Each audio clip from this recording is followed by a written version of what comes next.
तो जो लोग कहते थे ना कि अरे अनमैरिड है तभी कैबिन क्रू है, मैं कहती थी आई एम एग्जाम्पल, शादी के बाद आई एम फ्लाइंग। कहते थे अच्छा शादी के बाद आप फ्लाई कर रहे हो, बच्चे हो जाएंगे फिर तो नहीं फ्लाई कर पाओगे। I was like no, I am example until and unless you are fit for flying. मेरी सास सही नहीं है, मेरे पति सही नहीं है, मेरे पति सही है तो उनके घर वाले सही नहीं है, ये सही है मेरा मायका सही नहीं। बैलेंस किया ये अपने आप में एक ट्रिक है, तो ये बताओ। दुनिया को एडजस्ट नहीं करना, नहीं इसको बदल दो, इसको बदल दो, इसको बदल दो, आप खुद को बदलिए।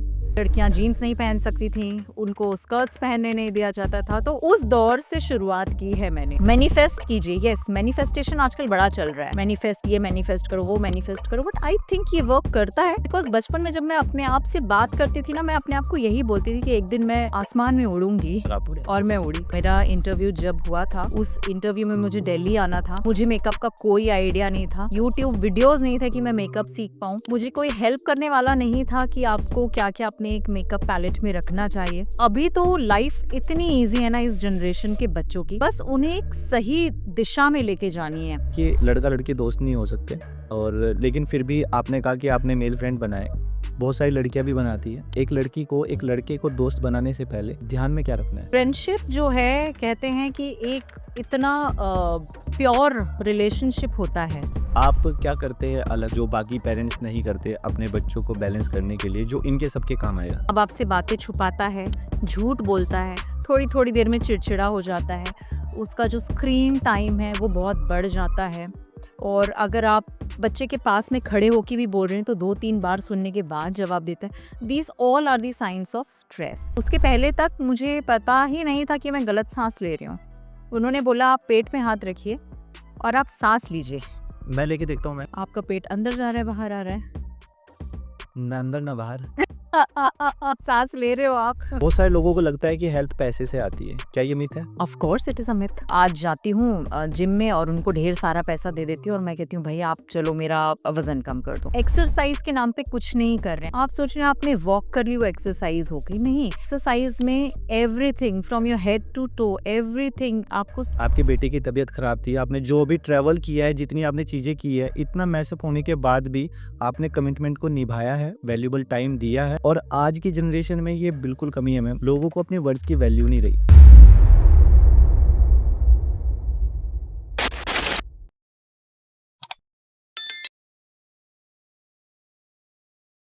ऑलराइट दोस्तों, आपका बहुत बहुत स्वागत है जज्बात बाय आकाश में। देखिए, हमारे शो में जो भी पर्सनैलिटी आती है वो आपके साथ साथ मुझे भी बहुत कुछ सिखा कर जाती है, और जो आज पर्सनैलिटी है इनसे मैं खुद भी बहुत इंस्पायर हूँ। रीज़न, हमारे पास बहुत सारे बहाने होते हैं कुछ ना करने के। अरे मैं बहुत बिजी हूँ, मुझे फैमिली को संभालना होता है, मेरे साथ फाइनेंशियली प्रॉब्लम्स है, और मेरे फैमिली वाले बड़े स्ट्रिक्ट है, वो पैशन फॉलो नहीं करने देते। तरह तरह के सवाल होते हैं जो हम खुद से ही करते रहते हैं, और जवाब हमारे पास होते हैं पर हम देते नहीं हैं। ये पर्सनैलिटी की जो जर्नी है, जो कहानी है, अगर आप ध्यान से सुनेंगे, समझेंगे, इस पॉडकास्ट को एंड तक देखेंगे, तो सच बता रहा हूँ बहुत कुछ सीखने को मिलेगा। तो चलिए मिलवाते हैं आपको, बहुत ही खूबसूरत हमारी पर्सनैलिटी है। और एक बात कहना चाहूँगा, इंदौर की एक ख़ास बात है, मैम हमारी वहाँ से है। यहाँ के दिल, जो लोग होते हैं ना, इनके दिल बहुत साफ़ होते हैं। और ये शहर के साथ-साथ जितना सफाई रखते हैं, शहर में सफाई रखते हैं, ये अपने दिल को भी उतना ही साफ रखते हैं। तो अब मिलवाते हैं, आप जहाँ पे बैठे हैं फ़ोन को रख के तालियाँ बजाएँ, कैसे भी वेलकम करें। The one and only Abha Panchal ma'am, कैसे हैं आप? Thank you so much for such a lovely introduction. मैं बहुत अच्छी हूँ आकाश, आप कैसे हैं? मैं बहुत अच्छा हूँ मैम, आप डिज़र्व करते हैं, क्योंकि जितना मैंने आपके बारे में पढ़ा है, तो आपकी बहुत इंस्पायरिंग स्टोरी है। अब जानना चाहते हैं हम, ताकि सब जानें आपके बारे में। सबसे पहले तो आप बताएँ, इंदौर से आपने शुरुआत की है अपने सफ़र की, और इंटरनेशनल पेजेंट की ओर आप जा रहे हैं, ये बहुत बड़ी बात है हमारे हिंदुस्तान के लिए भी, और जो भी आपसे प्यार करते हैं उनके लिए, और ख़ासकर जो लेडीज़ हैं, जो कुछ नहीं कर पा रहे हैं, उनके लिए बहुत बड़ी बात है, आप एग्ज़ाम्पल सेट करेंगे। तो कहाँ से शुरुआत हुई? क्या कभी सोचा था कि आप ये सब करेंगे? देखिए, शुरुआत मेरी इंदौर से हुई। इंदौर बेसिकली मैं ये बताना चाहती हूँ कि मेरा ससुराल है, अच्छा। और मेरा जो होम टाउन है वो जबलपुर है। जबलपुर। जी, तो जबलपुर में उस समय में, अभी तो जबलपुर काफ़ी चेंज हो गया है, बट जब मेरा बचपन जबलपुर में बीत रहा था, तो जबलपुर एक कहा जाए कि सिटी के जैसा तो था, बट गाँव से थोड़ा मॉडिफाइड और सिटी से थोड़ा कम था। तो काफ़ी सारे चैलेंजेस होते थे। उस ज़माने में लड़कियां जीन्स नहीं पहन सकती थीं, उनको स्कर्ट्स पहनने नहीं दिया जाता था, तो उस दौर से शुरुआत की है मैंने। जी। तो अगर आप ये देखें तो मैंने ऐसा कुछ डिसाइड नहीं किया था कि मैं यहाँ आऊँगी ब्यूटी पेजेंट में कभी। जैसे सब लोग कहते हैं ना, क्वेश्चन होता है ब्यूटी पेजेंट में कि why do you want to become Miss India, Mrs India? तो आई थिंक 80% लोगों का जवाब होता है बचपन का सपना था। अपने आप को मैं उस क्राउन के साथ देखती थी। मैंने कभी ब्यूटी पेजेंट की तरफ तो नहीं देखा, बट हाँ, मैंने हमेशा ये सोचा था कि मुझे मेरे घर में जैसे मेरे फादर जो हैं वो रेलवे के एम्प्लॉय थे, मेरे ग्रैंडफ़ादर डॉक्टर थे, तो मुझे लगता था कि मुझे इन सब से हट के कुछ प्रोफ़ेशन चाहिए है। और मज़े की बात ये है कि उस ज़माने में जबलपुर में एयरपोर्ट नहीं हुआ करता था, और हमारे छत के ऊपर से जब एयरप्लेन जाता था, तो उसकी आवाज़ बड़ा फ़ैसिनेट करती थी मुझे। और मैं दौड़ के छत पे जाती थी, देखती थी, वॉव! इसके अंदर क्या होता होगा? मतलब एक क्यूरोसिटी होती है ना बच्चे की, कि यार उड़ कैसे रहा है, आसमान से जा रहा है और इसके अंदर क्या है? तो शायद कहीं न कहीं उस क्यूरोसिटी के चलते, और मेरा एक सपना मतलब मैंने देखा कि नहीं, मुझे एविएशन फ़ील्ड में कुछ करना है। और इस तरीके से एविएशन फ़ील्ड में आने की शुरुआत हुई। लकीली एविएशन में मैंने 15 से 18 साल काम किया, और सपोर्टिव फैमिली रही, तो मैं बच्चों के बाद भी काम कर पाई।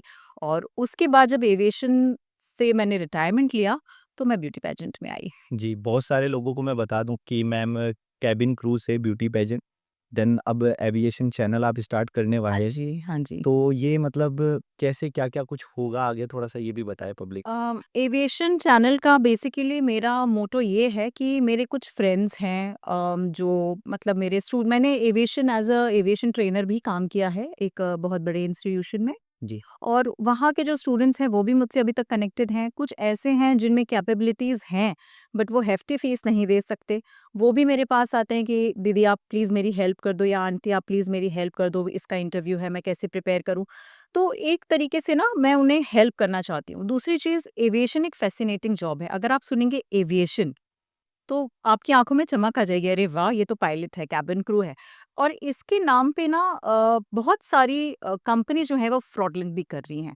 मेरी एक फ्रेंड के साथ ही हुआ है, उसने रिटायरमेंट ले लिया था बिकॉज़ ऑफ किड्स, उसके बाद उसको वापस जॉइन करना था। बीइंग इनटू एविएशन इंडस्ट्री उसके साथ ये फ्रॉड हो गया कि अच्छा आप 5000 दीजिए, हम आपको जॉब दिलवाते हैं ये वो।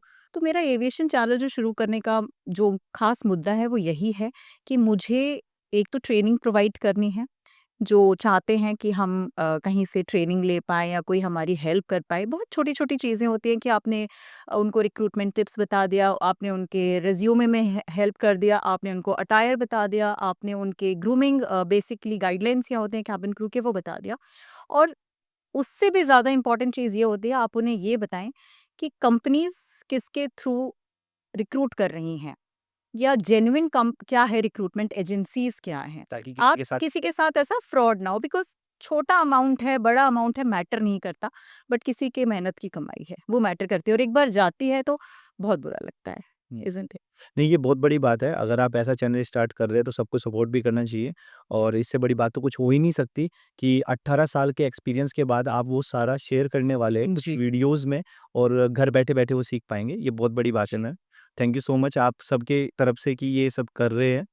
मैम आपने भी बताया आपके जो ग्रैंडफ़ादर थे, जी, वो डॉक्टर, देन रेलवे से आपके पापा जी, देन जो आपके हस्बैंड है वो आर्मी से है। जी, तो बहुत डिसिप्लिन रहा है आपका बचपन से लेके अभी तक। जी। इतना डिसिप्लिन लाइफ जीने के बाद अपने पैशन को फ़ॉलो करना कितना टफ़ रहा आपके लिए? सी, अगर मैं ये बोलूँ कि एक डिसिप्लिन लाइफ़ जो है, वो आपको ज़िंदगी में आप जहाँ तक जाना चाहते हैं, वहाँ तक ले जा सकती है। बिकॉज़ अगर हम डिसिप्लिन की बात करते हैं, डिसिप्लिन क्या है? डिसिप्लिन हर एक चीज़ में आता है। जैसे टाइम मैनेजमेंट इज़ डिसिप्लिन, जी, स्ट्रेस मैनेजमेंट इज़ डिसिप्लिन, अपनी हेल्थ का ख़्याल रखना इज़ डिसिप्लिन। ये सारी चीज़ें डिसिप्लिन ही तो हैं। अगर हम सुबह जल्दी उठ रहे हैं, हमारे काम जल्दी ख़त्म हो रहे हैं, तो हमारे पास हमारी हॉबी या ड्रीम्स को परस्यू करने के लिए ज़्यादा टाइम मिल जाता है। तो एक तरीके से डिसिप्लिन का जो पाथ अगर आप लेते हैं, तो वो आपको आपके करियर ग्रोथ में भी हेल्प करता है, आपको स्वस्थ भी रखता है, और आपको आपकी ड्रीम जो परस्यू आपको करनी है, उसकी तरफ आई थिंक वो बहुत जल्दी पहुँचा देता है। Right ma'am. Ma'am cabin crew की जो जॉब है ना, वो बड़ी टफ़ है। जी। एज़ एन फैमिली आप कैसे अपनी फैमिली को मैनेज करते होंगे, बच्चे, आप हस्बैंड, देन सब जी रिस्पॉन्सिबिलिटीज़, तो कैसे दोनों को बैलेंस किया है आपने? um, such a good question Akash, because इसमें मैं एक बात और ऐड ऑन करना चाहती हूँ कि लोग सोचते हैं कि अगर कैबिन क्रू बनना है तो आप अनमैरिड होने चाहिए। नहीं, तो जो लोग कहते थे ना कि अरे अनमैरिड है तभी कैबिन क्रू है, मैं कहती थी आई एम एग्जाम्पल, शादी के बाद आई एम फ्लाइंग। फिर कहते थे अच्छा शादी के बाद आप फ्लाई कर रहे हो, बच्चे हो जाएंगे फिर तो नहीं फ्लाई कर पाओगे। I was like no, I am example until and unless you are fit for flying, है ना। कंपनी की तरफ से होता है एक फिटनेस, आपको हर साल आपको मेडिकल्स होते हैं आपकी कंपनी की तरफ से, और अगर आप उस मेडिकल को क्लियर करते हो और अगर आप फिट टू फ्लाई हैं तो आप फ्लाई कर सकते हैं। तो ये एक मिथ है कि शादी होगी तो मैं कैबिन क्रू की जॉब नहीं कर सकती, बच्चे हो गए तो मैं नहीं कर सकती। नहीं, अगर आप में जज्बा है, पैशन है, और अगर आप अपने आप का ख्याल रख रहे हैं, आप हेल्दी हैं और आपकी फिटनेस लेवल जो उन्हें आपकी कंपनी को चाहिए उसमें है, तो आप फ्लाई कर सकते हैं। तो एज अ बैचलर या जब तक आपकी शादी नहीं होती, इट इज़ वेरी इजी। हम यहाँ सो रहे हैं, खाना खा लिया, आज यहाँ खाया, कल वहाँ लेओवर पे गए, वहाँ खाया, आ गए, कोई जिम्मेदारी कुछ नहीं है। But yes, once you are married you have responsibilities, और बच्चों के बाद तो डेफिनेटली आपकी रिस्पॉन्सिबिलिटी बढ़ जाती है। और मैं ये कहूँगी रिस्पॉन्सिबिलिटी तो बढ़ती है, आप मैनेज करते हैं, आपके अंदर एज अ मदर एक गिल्ट फैक्टर भी आ जाता है। हाय, मैं बच्चे को छोड़ के यहाँ जा रही हूँ, ओ मैं तो यहाँ हूँ, मेरा बच्चा इंडिया में है और मैं लंदन में हूँ, अरे नहीं नहीं मैं नहीं जाऊँगी, बच्चे के साथ आऊँगी तो जाऊँगी, तो एक गिल्ट फैक्टर भी आता है। तो सबसे पहली चीज़ जो है, जो मैंने, मेरे हस्बैंड ने ही हेल्प किया था इसमें मुझे, कि तुम बाहर जाती हो तो कभी घूमने जाती हो, कभी नहीं जाती हो, तुम रूम में क्यों रहती हो। आई वॉज लाइक मुझे ना गिल्ट लगता है। तो उन्होंने ये बड़ी अच्छी बात कही थी कि सबसे पहले इस गिल्ट फैक्टर को हटाओ। You are somebody's wife, you are somebody's mother, you are somebody's daughter, but at the end of the day you are you. आपकी एक खुद की आइडेंटिटी है, राइट। तो उस आइडेंटिटी के चलते आप गिल्ट फैक्टर मत लाइए। और इसके बाद मेरी फैमिली का, मदर की तरफ से भी और इन लॉज की तरफ से भी बहुत सपोर्ट था, क्योंकि जब मेरा सेकंड बच्चा हुआ था तो उसको 9 मंथ्स का छोड़ के मैंने वापस जॉब ज्वाइन की थी मैटरनिटी लीव्स के बाद। तो जब मुझे लॉन्ग सेक्टर्स जाना होता था, जैसे मुझे याद है कि उस समय मैं जेट में थी और हम एक कनाडा का सेक्टर करते थे, वो 6 डेज इन द स्ट्रेच होता था, तो बच्चा छोटा ही था, दो वी हैड डोमेस्टिक हेल्प, सब कुछ था, बट वो होता है ना माँ का दिल, अरे नहीं बच्चे को कोई तो हो घर का। राइट। तो मेरी मदर इन लॉ बहुत सपोर्टिव थी। तो जब वो कभी वो आ जाती थी, और जब मेरे ऐसे लॉन्ग पैटर्न होते थे और जब वो नहीं आ पाती थी तो मेरी मॉम आ जाती थी। तो उनका सपोर्ट रहा, कहीं न कहीं मैंने जॉइन करने के पहले दोनों को फ़ोन किया कि भाई ऐसी-ऐसी बात है, मैं तो छोड़ के नहीं कर पाऊँगी, आप आओगे जब बुलाना होगा? तो बोले हाँ, बिल्कुल आ जाएँगे। तो फैमिली का सपोर्ट बहुत इम्पोर्टेंट है, और इसके साथ-साथ आपको भी सपोर्टिव होना पड़ता है। बिल्कुल, और मैम मेरा ये मानना है कि सबकी फैमिली सपोर्टिव होती है, हमें बनाना पड़ता है। बनाना पड़ता है, ट्रू। अगर मैं आपको एक छोटा-सा एग्ज़ाम्पल देना चाहूँगी, जब मेरी शादी हुई थी, I was with Qatar Airways, I was staying in Doha. शादी के लिए मुझे सिर्फ़ 15 दिन की छुट्टी मिली थी, मैं अपने ससुराल आई थी, शादी हुई थी। मेरे मदर इन लॉ ने कहा सर पे पल्लू रखो, मैंने रखा, मैंने अरे नहीं-नहीं मैं तो दोहा से आई हूँ, मैं सर पे पल्लू क्यों रखूँ? नहीं। सो ये जो एडजस्टमेंट्स होते हैं, ये जो छोटी-छोटी चीज़ें होती हैं, जो कहीं न कहीं आज की जनरेशन में मिसिंग है। फिर आप कहते हैं कि अरे! वो मेरे लिए ये हेल्प नहीं करता, अरे! वो मेरी ये हेल्प नहीं करता। तो भई जब आपने शुरू से वो रिश्ता रखा ही नहीं है, क्या जा रहा है? ज़रा-सी बात है, मान जाओ, थोड़े लोग आए, वो फीलिंग भी अलग होती है ना, नई बहू सर पे पल्ला रखे। It is not a egoistic thing, right? It is our culture. कहीं न कहीं आजकल मुझे लग रहा है कि हमारा कल्चर जो है थोड़ा-सा मिसिंग होता जा रहा है। बैलेंस करना नहीं आता।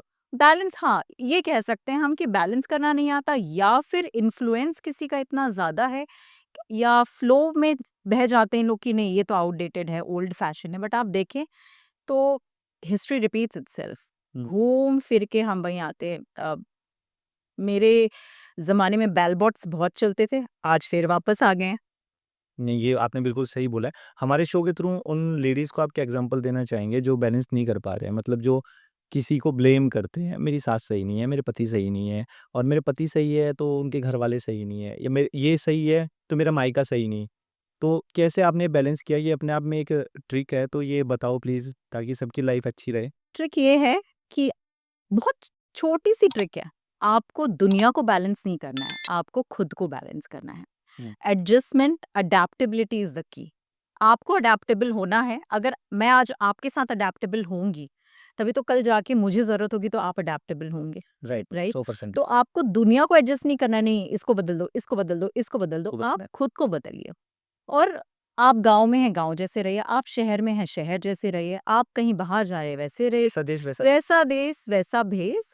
और अपने मतलब बचपना तो ठीक है, खत्म मत कीजिए, अपने अंदर का एक जो गुडनेस होती है आप में, काइंडनेस, गुडनेस। काइंडनेस, गुडनेस, वो भी खत्म मत कीजिए। किसी ने आपके साथ बुरा किया है, तो ठीक है, खुद अच्छे बने रहिए। खुद अच्छे बने रहिए। ज़रूरी नहीं आपको भी वही करना है उनके साथ। मैम हमारी सोसाइटी में ना एक मिथ है कि शादी के बाद ना लड़कियां काम नहीं कर सकती। मतलब 2 तरीके के मिथ है। या तो लड़की को ये कहा जाता है कि जो करना शादी के बाद करना, या ये कहा जाता है कि शादी के बाद कुछ नहीं करना, ये सब बंद कर देना। तो ये इस पर आप क्या सोचते हैं? आपका पीओवी क्या है? अगेन मैं कहूँगी ये सारी टालने वाली बातें होती हैं। जैसे जो करना है शादी के बाद करना। मे बी बिकॉज़ बच्ची को कुछ ऐसा काम करना है जिसकी रिस्पॉन्सिबिलिटी उसके पेरेंट्स नहीं लेना चाहते and they want to be free from that, तो बोलते नहीं भई हमें इतना सर दर्द नहीं चाहिए, जो करना है तुम्हें अगर ये सब करना है शादी के बाद करना। कई जगह ऐसा होता है कि बोलते हैं कि नहीं अब शादी के बाद मत करो। बट वो सोचती है कि अरे वाह! मैं अपने जो ड्रीम्स हैं वो जाके ससुराल में जाके परस्यू करूँगी। फिर वहाँ से आते हैं नहीं भई अब तुमने शादी हो गई है, थोड़ा लाइफ़ एन्जॉय करो, ठीक है? अब बच्चे हो गए हैं, अब थोड़ा बच्चों पे ध्यान दो। तो ये सारी जो चीज़ें होती हैं अगेन आई वुड से आपकी एक आइडेंटिटी है। आप किसी की माँ, बहन, सिस्टर वो तो हैं, बट जो आप करना चाहते हैं, है ना? और उसे अगर आप अच्छे तरीके से आपके पार्टनर के सामने या पेरेंट्स के सामने या इन-लॉज़ के सामने रखेंगे, मुझे लगता है आज जो ज़माना है वो काफ़ी बदल चुका है। लोग समझते हैं। पहले ऐसा होता था कि हस्बैंड साथ नहीं दे रहे हैं, इन-लॉज़ साथ नहीं दे रहे हैं, बट आजकल अगर आप देखें तो बहुत ज़्यादा महिलाएँ जो हैं जाकर काम कर रही हैं और सपोर्ट है तभी तो काम कर रही हैं। Right ma'am. राइट? हस्बैंड भी सपोर्ट कर रहे हैं, फैमिली सपोर्ट कर रही है। कई बारी ऐसा होता है मैंने देखा है, मेरी फ्रेंड का ये एग्ज़ाम्पल है कि Monday to Friday she is into work on kids, Saturday and Sunday she is into household chores, और जो हस्बैंड हैं because they stay in Delhi only, husband बच्चों का ख्याल रखते हैं। Saturday Sunday it's the duty of husband. तो इस तरीके से सपोर्टिव वे में दोनों को क्या बैलेंस में। पहिए वाली एक कहावत थी हमारे उसमें कि बैलगाड़ी के 2 पहिए साथ, हाँ, बैलेंस करते हुए साथ चलते हैं। हाँ, मोरल ऑफ द ये पॉइंट है कि पहले खुद को समझना है, पहले फिर खुद को पार्टनर को समझना है, समझना है पार्टनर, हाँ जी, और बैलेंस करके चलना है। बैलेंस करके चलना ल है। आपकी बातों से ये तो पता चलता है कि आपकी पर्सनल लाइफ में बहुत कम स्ट्रगल रहे हैं, क्योंकि आपने वो बहुत अच्छे से चीज़ें बैलेंस की है। अगर कोई स्ट्रगल रहा है तो बताना, पर मुझे लगता है कि एक लड़की के लिए ना प्रोफेशनल स्ट्रगल्स बहुत रहते हैं, तो वो थोड़ा-सा आप बताएँ? स्ट्रगल तो मेरी लाइफ में भी था। मेरी लाइफ में ये स्ट्रगल नहीं था कि मुझे काम नहीं करने मिल रहा है या नहीं, बट मेरी लाइफ में स्ट्रगल ये था कि मुझे बोल दिया गया था आपको डॉक्टर बनना है। अच्छा। और एक बड़ा फ़नी सा किस्सा हुआ था, डॉक्टर बनना है ठीक है, बायो ले लिया। डिसेक्शन करते थे हम, तो आई वाज़ डूइंग फ्रॉक का डिसेक्शन कर रही थी एंड सडनली फ्रॉक जो है उस वो एनेस्थीसिया का असर ख़त्म हुआ, तो मैंने मेरे लैब अटेंडेंट को बोला सर इसमें थोड़ा-सा एनेस्थीसिया डालिए। उन्होंने एनेस्थीसिया डाला और मैं देख रही हूँ फ्यूम्स मेरे अंदर और मैं बेहोश। तो ये तो एक बात थी, तो मतलब कभी मुझे मतलब लगता था कि हाँ, डॉक्टर बन जाऊँ, बन जाना चाहिए। But all these things dissection, blood, इन सारी चीज़ों से थोड़ा-सा मैं दूर भागती थी। आप बचपन में ज़िद्दी थे या कैसे थे मैम? ज़िद्दी होने का हमें हक नहीं था because as I told you एक डिसिप्लिन्ड लाइफ़ थी।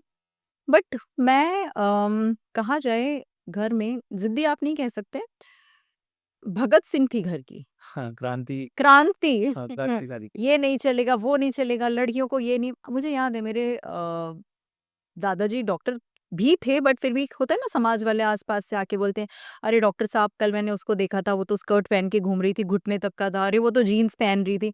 तो किसी ने एक बार आके मेरे दादाजी को बोल दिया। तो मेरी दीदी उस समय फैशन डिज़ाइनिंग कर रही थी, तो स्कर्ट मेरा जो था नी लेंथ था, तो मेरे दादाजी ने बुलाया। उन्होंने कहा, "बेटा एक काम करो, तुम्हारी छोटी बहन का स्कर्ट शायद छोटा हो गया है, उसपे थोड़ा-सा डिज़ाइनिंग कर रही हो, तुम थोड़ा बड़ा कर दो।" अब क्रांतिकारी क्या करता, मैं उससे भी छोटा स्कर्ट लाई और दादाजी के सामने पहन के चली गई। तो फिर दादाजी बोले इसका कुछ नहीं हो सकता। फिर आई डोंट नो उस समय ये सोच कहाँ से आई, मे बी बिकॉज़ जब उस समय इतने चैनल्स नहीं होते थे, हम इतना न्यूज़पेपर का हमारे पास इतना एक्सपोज़र नहीं था, मैगज़ीन्स का नहीं था। मैंने जो कम्युनिकेशन स्किल्स इम्प्रूव करने के लिए भी टाइम्स ऑफ इंडिया लगवाया था कि हमारे घर में नवभारत टाइम्स आता था, तो मैंने कहा नहीं मुझे एक इंग्लिश न्यूज़पेपर चाहिए क्योंकि मुझे अपने कम्युनिकेशन स्किल्स पे वर्क करना है। घंटों मिरर के सामने खड़े रह के खुद से बातें करती थी अपनी लैंग्वेज स्किल्स को इम्प्रूव करने के लिए। उस समय कोचिंग नहीं होती थी। ये सारी चीज़ें भी हैं जो मुझे इंस्पायर करती हैं कि अभी किसी को अगर ज़रूरत है, कोई अगर स्ट्रगल कर रहा है इस क्षेत्र में, जिनको सही गाइडेंस नहीं मिल रहा है, तो मैं उनके लिए कुछ करूँ और एटलीस्ट उन्हें बताऊँ तो कि आप किस तरीके से अपना रिज़्यूमे बना सकते हैं, किस तरीके से आप जो है कम्युनिकेशन स्किल्स इम्प्रूव कर सकते हैं।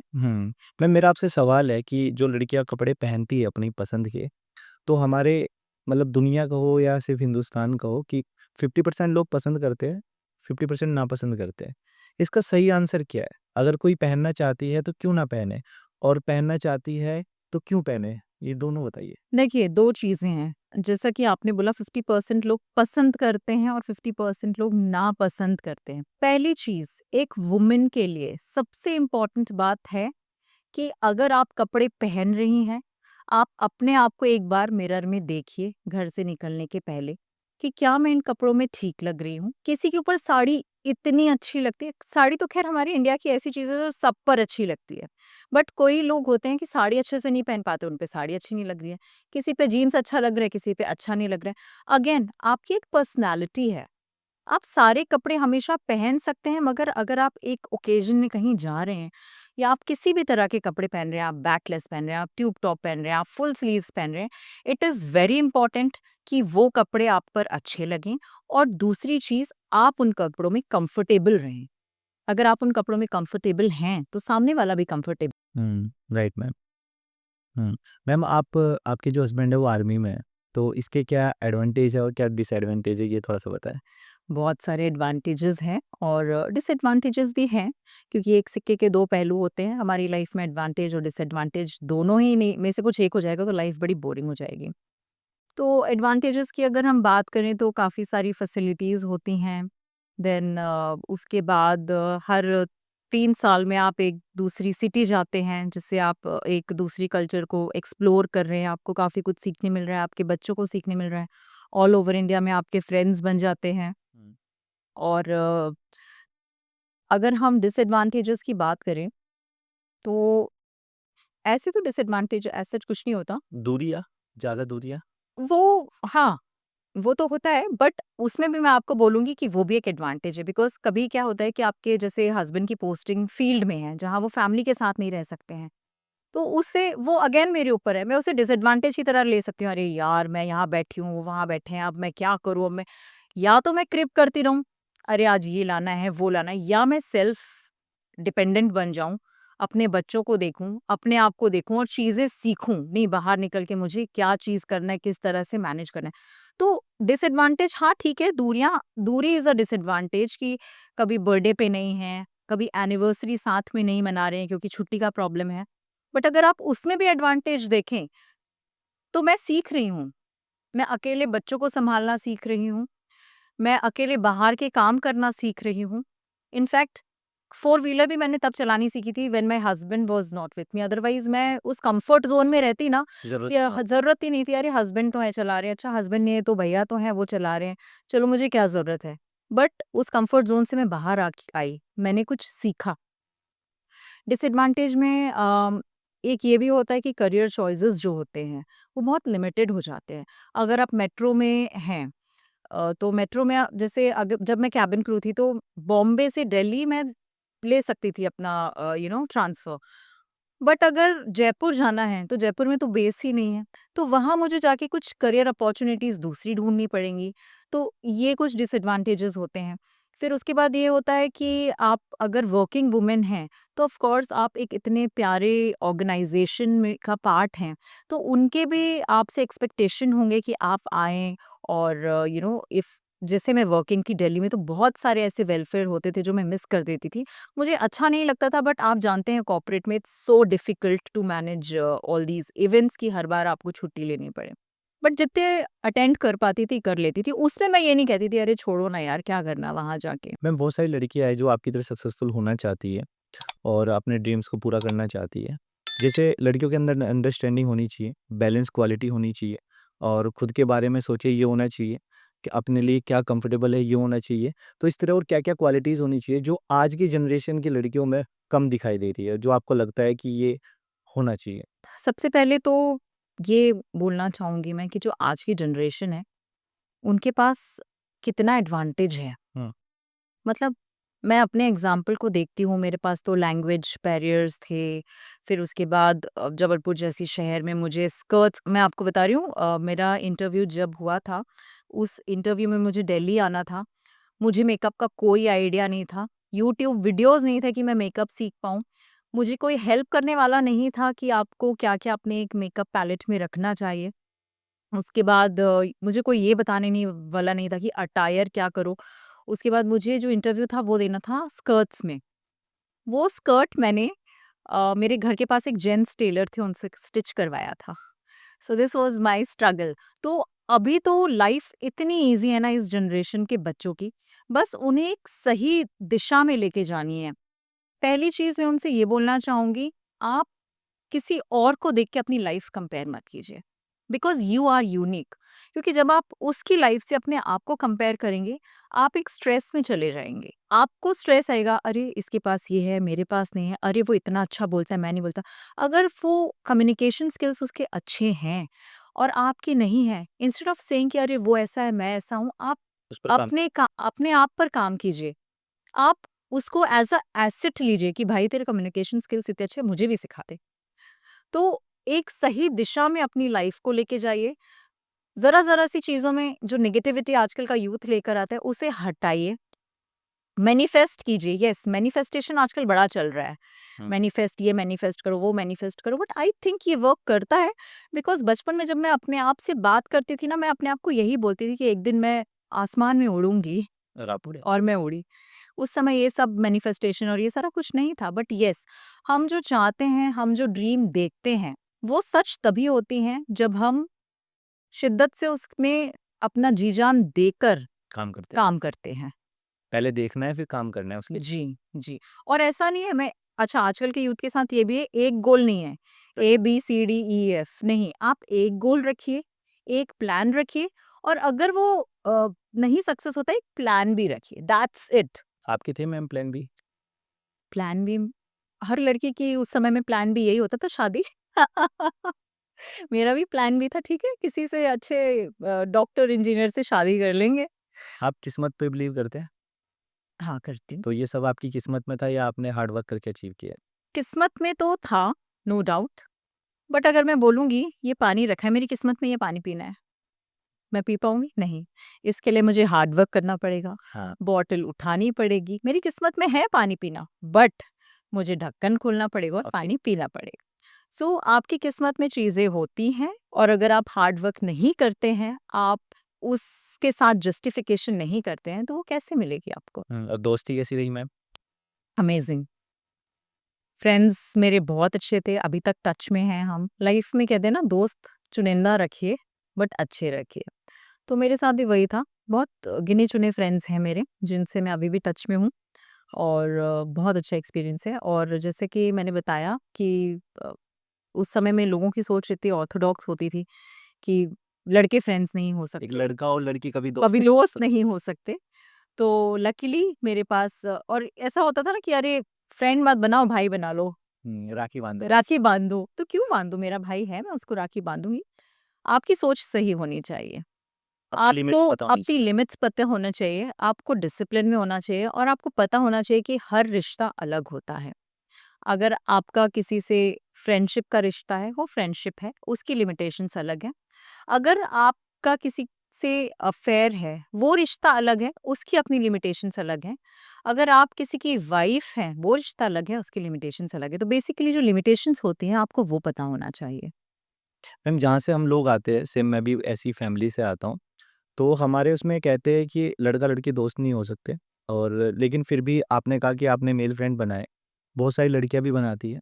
ध्यान में क्या रखना है? एक लड़की को एक लड़के को दोस्त बनाने से पहले ध्यान में क्या रखना है? देखिए, फ्रेंडशिप जो है, कहते हैं कि एक इतना प्योर रिलेशनशिप होता है, तो आप उसकी प्योरिटी मत खोइए, ठीक है? अगर आप फ्रेंड बना रहे हैं, तो एक जो फ्रेंड होता है, मेरे ख्याल से फ्रेंड का रिलेशन आज भी आप एग्री करेंगे शायद कि बाकी सारे रिलेशन से अलग होता है। तो जो फ्रेंडशिप का रिलेशन है, आप उसे मिक्स एंड मैच मत कीजिए किसी और रिलेशन के साथ। बात की बात अलग है कि अगर आप फ्रेंड्स हैं और अगर आपकी लाइफ अच्छी चल रही है या जैसा है, उसके बाद अगर आप आगे जाके अगर आपको कुछ और डिसीजन लेने हैं, वो ठीक है। बट जहाँ तक फ्रेंडशिप का सवाल आता है, तो मैं कहूँगी चुनिंदा रखिए, अच्छे रखिए, और अगर आपके फ्रेंड्स हैं, तो उनकी जानकारी आपके पेरेंट्स को ज़रूर होनी चाहिए। हाँ, भगवान ने 2 तो रिश्ते दिए जो हमें खुद चुनने होते हैं, दोस्त और दुश्मन, तो कम से कम अच्छे चुनो। हाँ, दोस्त चुनिंदा रखिए। अगर आपके दोस्त अच्छे हैं, तो आपके दुश्मन कम ही रहेंगे, क्योंकि वो आपको गाइड करेगा कि आपने ये मत करो, ये गलत है, अच्छा ठीक है। और कभी आप जब होता है, इमोशनल हो जाते हैं हम कभी-कभी, और हमें ऐसे कई बातें होती हैं जो हम पेरेंट्स से शेयर नहीं कर सकते, वो हम फ्रेंड्स से शेयर करते हैं। मैम वो जीनी वाली बात भी बताओ? जीनी जीनी वाली बात कि वो एक जीनी होना चाहिए आपके पास, चाहे वो किसी भी रूप में हो, और जिससे आपकी सारी बात पता होनी चाहिए। पर वो ब्लड रिलेशन होना चाहिए। यस, पर वो ब्लड रिलेशन होना चाहिए। मैम आजकल आप स्कूल्स में जाते हैं, सेमिनार्स करते हैं, जी। तो सबसे ज़्यादा क्या चैलेंज फेस करते हैं वहाँ पर? अम, आजकल के जो बच्चे हैं, सेमिनार ही मैंने इसलिए स्टार्ट किया था बिकॉज़ मेरी एक फ्रेंड का स्कूल था, तो उन्होंने कहा था कि अभी 10th और 12th के एग्ज़ाम्स आने वाले हैं और बच्चे बहुत स्ट्रेस में हैं। तो क्या हम कुछ सेमिनार कर सकते हैं? मैंने कहा ठीक है, हम स्ट्रेस मैनेजमेंट पे सेमिनार करते हैं। तो वहाँ जब मैंने बच्चों से बात की, उनसे कुछ एक्सरसाइज़ कराई, तो ऑफ कोर्स बच्चे स्ट्रेस में हैं। हमें स्ट्रेस होता था डिविजन्स का, first division, second division, third division. आजकल के बच्चों को स्ट्रेस है 99.8, 99.9, इसका स्ट्रेस है। एक स्ट्रेस परसेंटेज का हो गया, दूसरा स्ट्रेस ये है कि मेरे पेरेंट्स चाहते हैं मैं ये बनूं, तीसरा स्ट्रेस है कंपैरिजन स्ट्रेस। जो बच्चे करे ना करे, पेरेंट्स करते हैं। अरे देख, उसका बच्चा तो ये कर रहा है, तू क्यों नहीं कर रहा है, राइट? तो बच्चे आजकल, आप किसी भी स्कूल में चले जाएं, one thing is common which is stress. हुँ। और एक अपने आप को दूसरे से जो तुलना करते हैं, ये आ गया है बच्चों में। तो हमने एक्सरसाइज की जिसमें हमने उनको बताया कि स्ट्रेस कैसे मैनेज करें। फिर उसके बाद आधा स्ट्रेस तो आपका ऐसे ही मैनेज हो जाएगा अगर आप अपनी तुलना किसी और से ना करें। आप यूनिक हैं, आप में जो क्वालिटीज हैं वो किसी और में नहीं है। हम राम को भी पूछते हैं, हम श्याम को भी पूछते हैं, मगर हम राम और श्याम की क्वालिटीज नहीं मिलाते। Right ma'am. राइट, वो अलग हैं, वो अलग हैं, हर कोई एक नहीं हो सकता। कैसे होता है मैम स्ट्रेस मैनेजमेंट और कैसे पता चलता है कि स्ट्रेस हो रहा है? सी, बच्चों में अगर आपको स्ट्रेस के बारे में पता करना है, तो आपका बच्चा जो है स्ट्रेस में अगर है, माँ बाप से बातें छुपाता है, झूठ बोलता है, थोड़ी थोड़ी देर में चिड़चिड़ा हो जाता है, उसका जो स्क्रीन टाइम है वो बहुत बढ़ जाता है, और अगर आप बच्चे के पास में खड़े होके भी बोल रहे हैं तो 2-3 बार सुनने के बाद जवाब देता है, these all are the science of stress. Stress management में सबसे पहले आपको ये समझना पड़ेगा कि ये बच्चा है। बच्चे का बचपन तो गया। हमारा बचपन होता था, बाजू में जा रहे हैं, वहां से किसी को लेकर आए, चल ये फुगड़ी खेलते हैं, चल सतोलिया, इफ यू नो, 7 पत्थर के ऊपर एक रख के खेलते हैं, चलो ये करते हैं, वो करते हैं। शाम को ट्यूशन नहीं है, दादी के संग दादी जहाँ जा रही है उनका हाथ पकड़ के चलते हैं, ये घूमना फिरना। आजकल बच्चों का एक्सपोजर जो है बाहर की दुनिया में बिल्कुल खत्म है। या तो बच्चे पढ़ रहे हैं बैठ के, ट्यूशन जा रहे हैं, कोचिंग जा रहे हैं, या तो वो जो बच्चे हैं वो टीवी देख रहे हैं या फ़ोन में स्क्रॉलिंग या गेम्स? Yes, games. तो ये सारी चीज़ें आजकल के बच्चों को चल रही हैं। तो हमारे ज़माने में ये जो हम खेलते थे ना, सतोलिया खेल लिया, फ्रेंड के संग चली गई, हमारा स्ट्रेस मैनेजमेंट था। हमारा हमारे स्ट्रेस होता था कि आज पिटने से कैसे बची? हाँ, वो उसका लेवल अलग होता था, मगर फिर भी पिट जाते थे। और फिर वो खत्म ही हो जाता है करता स्ट्रेस कि हो हाँ, गया बस खत्म। तो क्या बस पिट गए, चलो ठीक है, क्या होगा, अच्छा लेट हो गए, चलो 2 थप्पड़ ही तो पड़ेंगे, चलो खा लो चलो। आजकल के बच्चों का स्ट्रेस ये भी हो जाता है, मैडम ने क्यों चिल्ला दिया, है ना? और बच्चों से ज़्यादा तो पेरेंट्स को स्ट्रेस हो जाता है, अरे टीचर ने कैसे, अरे वो गुरु हैं, आपके बच्चे के लिए ही बोल रहे हैं। हमारे ज़माने में तो हमें थप्पड़ पड़ जाते थे, चोटियाँ बना के जाते थे, चोटी खींच के, अरे चलो जाओ वहाँ जाके बैठ जाओ, ये सारी चीज़ें होती थी, एटलीस्ट वो नहीं हो रही। बट ये जो बच्चे स्ट्रेस में आजकल कहीं न कहीं हैं, तो मुझे लग रहा है कि ये जो बच्चों, सबसे पहली चीज़, पेरेंट्स को उनका जो स्क्रीन टाइम है वो लिमिट करना पड़ेगा। साम, दाम, दंड, भेद जैसे करना है आप कीजिए। आप सिर्फ़ ये एक चीज़ करके देख लें कि आप जो बच्चों का स्क्रीन टाइम लिमिट कर रहे हैं, उससे ही आपके बच्चे की प्रोडक्टिविटी कितनी बढ़ जाती है। आई थिंक पैंडेमिक के बाद से ही सारे बच्चों का जो है एक्सपोज़र है स्क्रीन पे बहुत ज़्यादा हो गया था, बिकॉज़ उस समय स्कूल्स ने जो है ऑनलाइन क्लासेस स्टार्ट कर दिया था। तो बच्चा बैठा है मॉर्निंग से लेके इवनिंग तक, आफ्टरनून तक जो भी स्कूल आवर्स हैं ऑनलाइन क्लासेस चल रही हैं और पीछे चैट चल रही है। वहाँ से ये डेवलप होते यहाँ आया, फिर आदत हो गई। फिर आदत हो गई। आप क्या करते हैं अलग, जो बाकी पेरेंट्स नहीं करते अपने बच्चों को बैलेंस करने के लिए, जो इनके सबके काम आएगा? देखिए बच्चे तो बच्चे हैं, पहली चीज़। और पेरेंटिंग ऐसा नहीं है कि मुझे बहुत अच्छी आती हो, मैं भी धीरे-धीरे सीख रही हूँ और मैंने भी सीखी है। तो इनिशियली जब बच्चे टीवी देखते थे या स्क्रीन टाइम इतना ज़्यादा होता था, तो मुझे बड़ा गुस्सा आता था। और एज़ अ मॉम आप 2-3 बार प्यार से बोल रहे हैं, चौथी बार में आप लाउड करेंगे वॉइस। बट मैंने खुद के एक्सपीरियंस से ये सीखा है कि ये काम नहीं आता। बच्चे होते हैं ना, वो पुराने ज़माने में पेरेंट्स बोलते थे कच्ची मिट्टी के होते हैं, प्यार से ही ढलते हैं, आज भी वही चल रहा है। तो ये मैंने मेरे साथ भी देखा है कि अगर मैं बच्चे को बोलूँ, तो वो थोड़ा-सा ना रिबेलियस हो जाता है कि अरे! क्यों आप बार-बार मना कर रहे हो? क्यों ऐसा है? क्यों वैसा है? आप उसको बैठाइए, प्यार से समझाइए, तो पक्का मानेंगे। अच्छा, स्क्रीन टाइम लिमिट करने के लिए हमने क्या किया है, मैं और मेरे हस्बैंड ने, हमने हमारे बच्चे से पूछा कि भई आप दिन भर अगर आप मोबाइल देखोगे, टीवी देखोगे, है तो स्क्रीन, लैपटॉप देखोगे, जो भी देखोगे, आपकी आँखों पर असर पड़ेगा। पहला सवाल हमने किया, आपको क्या बनना है? उन्होंने कहा मुझे ये बनना है। हमने कहा अच्छा ठीक है, इसमें तो मेडिकल भी होता है। फिर आपकी आई अगर आप देखोगे, तो फिर आई का जो है चश्मे का जो नंबर है, वो बढ़ता ही जाएगा। नहीं समझ में आता बच्चों को, फिर भी नहीं समझ में आता, बिकॉज़ वो इतना यूज़्ड टू हो गए हैं, का ज़रिया भी है। एंटरटेनमेंट का ज़रिया है, यूज़्ड टू हो गए हैं। तो हमने उनको आउटडोर एक्टिविटीज़ जो है, वैसे भी अगर आप जाएँगे कैंट में फ़ौजी के जो बच्चे होते हैं, आउटडोर एक्टिविटीज़ में रहते हैं ज़्यादा। हमने उनको बोला आप पिकअप कीजिए आपका स्पोर्ट्स, हुँ। कम से कम 2 करना है आपको। एक क्रिकेट, दूसरा उसने किया बास्केटबॉल। क्रिकेट मॉर्निंग में चले गए, बास्केटबॉल इवनिंग में चले गए, वहाँ अपने फ्रेंड्स बनाए, वहाँ आप टाइम एन्जॉय करें। उसके बाद आया आउटडोर गेम्स के बाद आया लिमिटिंग दी स्क्रीन टाइम। आप लिमिट कर दीजिए, कितनी देर? 1 आवर, 2 आवर जो भी है, एज़ अ पेरेंट आपको जो भी देना है। उसके बाद चाइल्ड लॉक्स होते हैं, वो लगाइए आप। तो लिमिट जो है, अगर आप स्क्रीन टाइम लिमिट कर रहे हैं, तो हर डिवाइस का मिला के कीजिए, वरना बच्चे आजकल के, आपने तो बोला था टीवी का इतना है, अब मैंने तो ये लैपटॉप ले लिया है। नहीं, जितने भी स्क्रीन है उन सबका मिला के आपका स्क्रीन टाइम ये है। आप चाहें तो आप हाफ एन आवर टीवी में देखिए, हाफ एन आवर लैपटॉप में देखिए, या 1 घंटा लैपटॉप, 1 घंटा टीवी लेकर बैठिए। और आई थिंक बच्चों को एक बहुत अच्छी हैबिट डालनी चाहिए पेरेंट्स को, जो है रीडिंग की।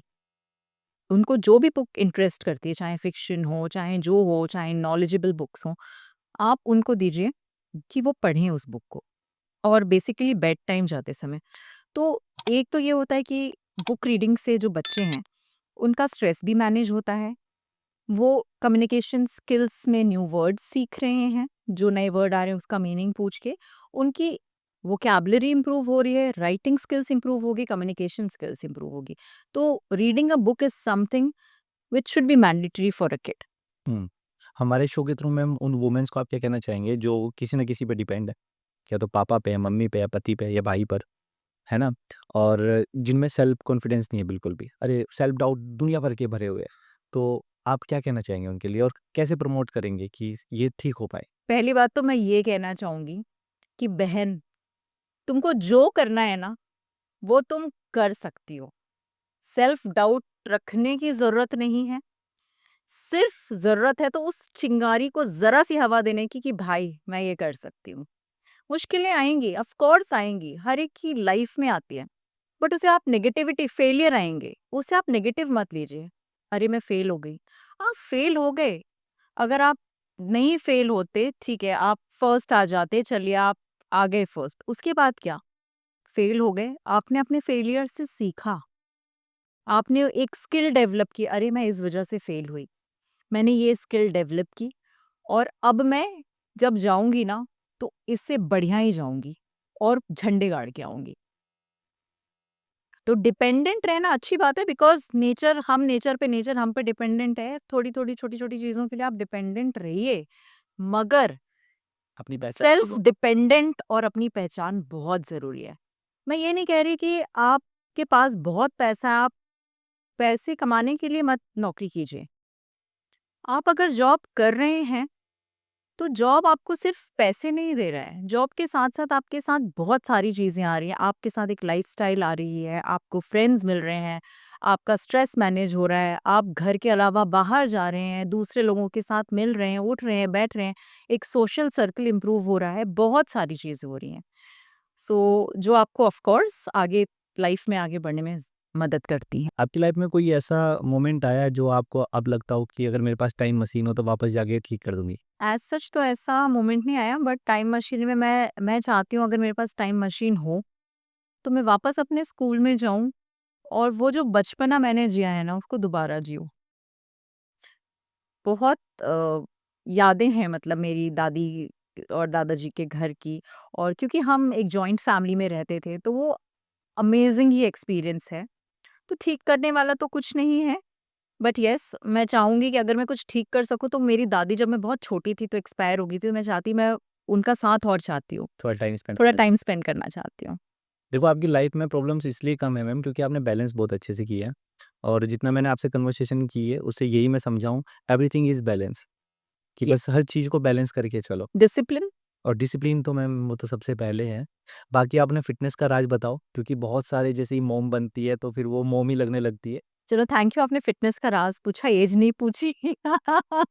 लेकिन मैंने एक चीज़ नोटिस की कन्वर्सेशन में, आपने बताया कि मुझे बहुत सारे लोग पूछते हैं, मैम ये बता दीजिए, दीदी ये बता दीजिए और आपने एक वर्ड यूज़ किया आंटी ये बता दीजिए। ये बहुत रियल लोग यूज़ करते हैं, अगर बोलते हैं तो लोग नाराज़ हो जाते हैं। हाँ। लेकिन आपने ये यूज़ किया वर्ड। सत्य सत्य है, उसको लाख छुपाइए नहीं छुपेगा, सत्य रहेगा। उसको कितनी ब्यूटीफुली आप दुनिया के सामने लाते हैं, वो मायने कि रखता मैं है। आंटी हूँ पर खूबसूरत आंटी हूँ। ऑफ कोर्स सनीतूर वाली मम्मा हूँ। आपके लिए age is not a number या क्या कैसे आप कैसे मानते हैं जी, इसको? Again ageing like a fine wine, so age is just a number. अपने आप को अगर आप अनुशासन में रख रहे हैं, अपने हेल्थ का ख़्याल रख रहे हैं, प्रायोरिटी मैं तो ये कहूँगी कि बिकॉज़ मैंने देखा है, और ये नहीं मिडिल क्लास सोसाइटी नहीं, हाई-फाई सोसाइटी में भी मैंने देखा है, बहुत सारे लोगों को देखा है कि वो अपने आप को प्रायोरिटाइज़ नहीं कर रहे हैं। आपको प्रायोरिटाइज़ करना है अपने आप को, सबसे पहली चीज़ जो आपको लानी है वो है हेल्थ। अगर आपकी हेल्थ अच्छी है, तभी तो आप लाइफ़ एन्जॉय कर पाएँगे। बहुत सारे लोगों को लगता है कि हेल्थ पैसे से आती है। क्या ये मिथ है? Of course it is a myth. हुँ। मैं आज जाती हूँ जिम में और उनको ढेर सारा पैसा दे देती हूँ और मैं कहती हूँ भई आप चलो मेरा वज़न कम कर दो। उन्होंने वज़न कम किया, मुझे 2-4 एक्सरसाइज़ेज़ बताई। मैंने पैसा दिया वहाँ। मैंने वो एक्सरसाइज़ अच्छे से नहीं किया, जल्दी के चक्कर में मैंने वेट ज़्यादा उठा लिया, मुझे सर्वाइकल हो गया। पैसे से हेल्थ आई, नहीं आई। अगेन हेल्थ इज़ समथिंग, हम तो ब्लेस्ड हैं कि हम इंडिया में हैं। मतलब मैंने बचपन में जो जल नीति क्रिया जबलपुर में होते हुए देखी थी, वो लोग आज सीख रहे हैं। योगा, योगा बचपन में ऑफ कोर्स गाँव में लोग योगा करते थे। Then there is a style of eating food, there is a style of drinking water. अगर आप देखें तो गाँव में कभी भी लोग खड़े रह के पानी नहीं पीते थे। Correct. Again it is because of their health. 6 कि से 7 बजे तक खाना खा लें। 6 से 7 बजे अब हम क्या कर रहे हैं? हम पैसे देके यही तो ले रहे हैं कि हमने पैसे दिए, डायटीशियन ने बोला आप ये खाइए, स्प्राउट्स लीजिए, ड्राई फ्रूट्स लीजिए, घी लीजिए, तेल बदल-बदल के लीजिए। अच्छा तेल बदल-बदल के आजकल डॉक्टर बोलते हैं कि एवरी मंथ और 2 आपको हम आपका जो है ऑयल चेंज करना चाहिए। और गाँव में क्या होता था? भई यहाँ से हमने कोल्ड प्रेस ऑयल यूज़ करते थे, वो कच्ची घानी का तेल, वो बैल का जो होता था, क्या बोलते थे उसको, हिंदी का मुझे वर्ड याद नहीं आ रहा है। सरसों का तेल। सरसों का तेल तो होता था, बट वो एक वो होता था जिससे बैल गोल-गोल घूमता था। अ, ख़ैर हम बाद में देखेंगे। आप सब बता दो। कोलू का बैल ऐसे कहते थे ना, क्योंकि बिकॉज़ वो चलता ही रहता था एंड देन तेल निकलता। किसी क्या नारियल का हो रहा है, किसी का सरसों का हो रहा है, तो क्या करते थे वो लोग, एक-दूसरे एक्सचेंज कर लेते थे। राइट। तेल बदल के हो गया। 7 7 क्या साढ़े 6, 7 या साढ़े 6 होता ही नहीं था।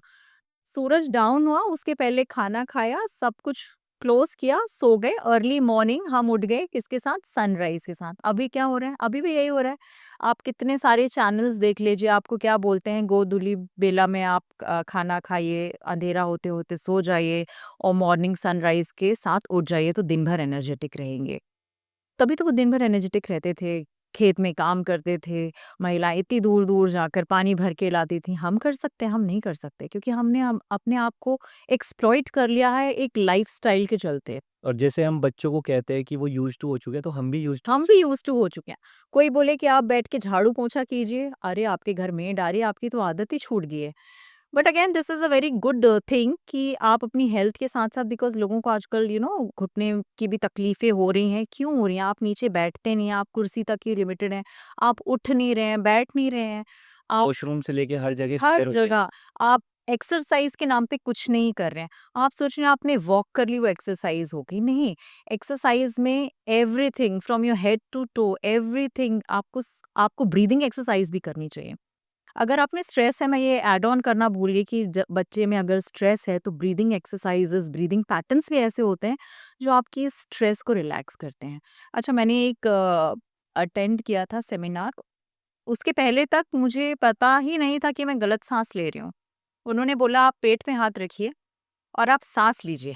मैं लेके देखता हूँ मैम, आपका पेट अंदर जा रहा है, बाहर आ रहा है? ना अंदर ना बाहर। सांस ले रहे हो आप। जब आप सांस लेते हैं, बलून जब फूलता है ना, तो ही हवा जा रही है। तो आप सांस ले रहे हो तो आपका पेट बाहर आना चाहिए। एंड 70% उस सेमिनार में बोले हमारा पेट अंदर हो रहा है। तो ये तो हाल है हमारे। तो अगेन हेल्थ तो ऐसी चीज है कि आपको ध्यान तो देना पड़ेगा। ओके, आप पूरी अपनी लाइफ जर्नी से, अपने स्ट्रगल से, अपनी सक्सेस से पूरी एक समरी अगर करें तो, जो भी इसको पॉडकास्ट को देख रहे हैं, उनको क्या मैसेज देना चाहते हैं पूरी समरी से? अगेन यही बोलना चाहूंगी मैं सारे लोगों को कि सपने अगर आप देखते हैं जी। तो उन्हें बीच में मत छोड़िए, उसको पूरा करने का हौसला रखिए। और ये ना एस्केपिज्म होता है कि नहीं अब शादी हो गई जाने दो, बच्चे हो गए जाने दो, नहीं। अगर आपको कुछ चाहिए, नो डाउट वो आपको मिलेगा, मगर अगर आप उसके लिए लॉयल हैं तो। अगर मैंने ये सोच लिया होता कि चलो अब ठीक है, हस्बैंड आर्मी ऑफिसर है, आराम से घर में बैठो, कुछ नहीं करना है, जाने दो, तो मैं इतना फ्लाई नहीं कर पाती। उसके बाद जब मैंने जॉब छोड़ा, ये तो जो पेजेंट्री मेरे लाइफ में आई, ये ऐसे ही आई। मैंने ये नहीं सोचा था कि मैं जाऊँगी, हारूँगी, जीतूँगी, क्या होगा? मैंने सोचा था ये एक अलग एक्सपीरियंस है। चलिए इस एक्सपीरियंस को भी एन्जॉय करते हैं थोड़ा। तो अगर आप सपने नहीं देखेंगे, तो पूरा क्या होगा? आप सपने देखेंगे तो ही तो पूरे होंगे। ज़्यादा से ज़्यादा क्या होगा? थोड़ा 1-2 साल एक्स्ट्रा हो जाएगा, उस पे वर्क करते-करते, बट पूरे होंगे। हमारे इंडिया में ना फ्री की चीज़ें लोग लेते नहीं है। यूट्यूब पर सब कुछ है, सीखना चाहे तो सीख सकते हैं। आपसे एक सवाल है, आपको ही क्यों चुने? आपके एविएशन चैनल को ही क्यों चुने? आपको ही क्यों फ़ॉलो करें? बाकी और भी चैनल्स है, बाकी कोचिंग्स है। आप में ऐसी क्या अलग बात है, ऐसा क्या अलग सिखाएँगे आप कि हम आपसे सीखें? देखिए 18 years plus experience with different international airlines. International मैंने हमेशा ही जैसे मैंने आपको बताया था, Qatar Airways, Jet Airways, Air India, इन सारी एयरलाइंस में काम किया है। तो मुझे लगता है कि उस एक्सपीरियंस और उस एक्सपर्टीज़ के चलते मैं लोगों की हेल्प कर सकती हूँ और मैं कर ही रही हूँ। अभी ये है कि कोई चैनल नहीं है, जो मेरे नोन हैं, मैं उनकी हेल्प कर रही हूँ। ऑफ़ कोर्स जब कोई है जो मुझसे जुड़ेगा और उसे मेरी हेल्प चाहिए तो मैं हेल्प करूँगी। एंड बहुत छोटी-छोटी चीज़ें होती हैं जो बताने से इंसान जो है उसकी लाइफ़ चेंज हो सकती है। हो सकता है कि किसी को राइट पाथ नहीं मिल रहा हो सकता है कि कोई फ्रॉडलेंट जॉब के चक्कर में जा रहा हो, तो आपने आपकी एक छोटी-सी मदद अगर उनका भविष्य बना सकती है तो व्हाई नॉट? हाँ, सिंपल आंसर है कि मैम ये आप बिज़नेस करने नहीं आई हैं, आपको सिखाने, आपकी हेल्प करने आए हैं और दोनों में बहुत फ़र्क आ बहुत जाएगा। फ़र्क आ जाता अब यहाँ आप दिल से सिखाएँगे और वो दिमाग से सिखाएँगे, ये बहुत बड़ा फ़र्क है। मुझे आपसे बात करके बहुत अच्छा लगा और आपने जो भी बोला बहुत दिल से बोला, जेन्युइन बोला। बहुत सी बातें तो हमारी ऐसी हुई जो आज तक मैंने मतलब कभी सोचा नहीं कि इतना अनफ़िल्टर्ड कोई बोल देगा इन चीज़ पे। और एक एग्ज़ाम्पल के तौर पे आंटी वाली बात, है। वो ओ आप भी समझते हैं। तो बहुत सारी कन्वर्सेशन आपकी बहुत अनफ़िल्टर्ड थी मैम। हाँ जी। बाकी सब बताएँगे कमेंट्स में कि कैसी बातें लगी आपकी, क्या सीखा इन्होंने। आप बताइए हमारे शो में आकर आपको कैसा लगा? मज़ा आया। मुझे लग रहा था पता नहीं ये पॉडकास्ट हो पाएगा या नहीं हो पाएगा। बट जैसे कहते हैं ना जेट में जब मैं थी तो हम चाय पे चर्चा करते थे बैठ के। जी। तो ये मुझे वैसे चाय पे चर्चा ही लगी एक तरीके से कि बैठे हैं आराम से और बातें कर रहे हैं। मैं अपनी लाइफ के एक्सपीरियंस शेयर कर रही हूँ और आप कुछ पूछ रहे हैं मे बी आप जो पूछ रहे हैं अगर मैं उसका जवाब दे रही हूँ तो हो सकता है उससे कुछ लोग इंस्पायर हो रहे हों, कुछ सोच रहे हों कि अरे भाई ये कर सकते हैं तो हम क्यों नहीं कर सकते हैं। तो बड़ा मज़ा आया। जी, मैं आपको थैंक यू बोलना चाहूँगा, क्यों? आप बहुत एनर्जेटिक है। बैक स्टोरी आपको नहीं पता मैं बताता हूँ। आपके बेटे की तबीयत खराब थी, आपने जो भी ट्रैवल किया है, जितनी आपने चीज़ें की है, इतना मैस अप होने के बाद भी आपने कमिटमेंट को निभाया है, वैल्यूएबल टाइम दिया है और आज की जनरेशन में ये बिल्कुल कमी है मैम। लोगों को अपने वर्ड्स की वैल्यू नहीं रही। वो कहते हैं और वो निभाते नहीं है। फिर कहते हैं कि हमारे साथ लोग जुड़ते नहीं हैं। एक्चुअली तो रियल लोग खत्म हो गए हैं, टाइम की वैल्यू नहीं है। टाइम की वैल्यू। ये हम बाद में भी कर सकते थे। मेरे पास इवनिंग का टाइम था, आप भी इतनी दूर से आए हैं, आपके पास भी टाइम था, तो थोड़ा-सा टाइम हमारा गया, बट वो ब्लॉक जो है वो वेस्ट नहीं हुआ। थोड़ा-सा ऊपर-नीचे हो गया होगा टाइम हमारा। मैम ये मैजिक बनना होता है। मुझे ऐसा लगता है कि सब कुछ ना पहले ही प्लान है। मैजिक बनने का ये समय था, वो मैजिक हुआ है। अब देखना ये है कि कितना अच्छा मैजिक हुआ है। आप कमेंट में प्लीज़ बताना, आपको जेनुइनली कितना आपने सीखा। कोई क्वेश्चन अगर रह गया हो तो आप कमेंट में रखना। मैं आभा मैम का फिर टाइम लूँगा। इंदौर जाना पड़े तो इंदौर चले जाएँगे आपके लिए, लेकिन सवाल खत्म नहीं होंगे और इनके जवाब खत्म नहीं होंगे। और सच में मैम बहुत अच्छा लगा। Thank you so much for coming. Thank you so much Akash. जवाब और सवाल चलते रहें, जी, आपके भी, हर एक के साथ और मैं भी, मुझसे भी जो बच्चे सवाल करें जी। और स बस वही चलता रहे। आप मेरे सभी पॉडकास्ट देखना, मैंने कभी किसी को ये बात नहीं बोली, आपको बोल रहा हूँ।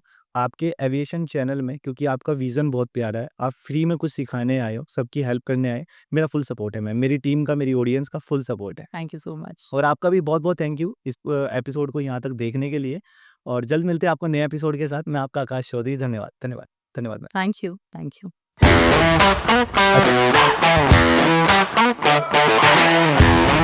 अच्छा।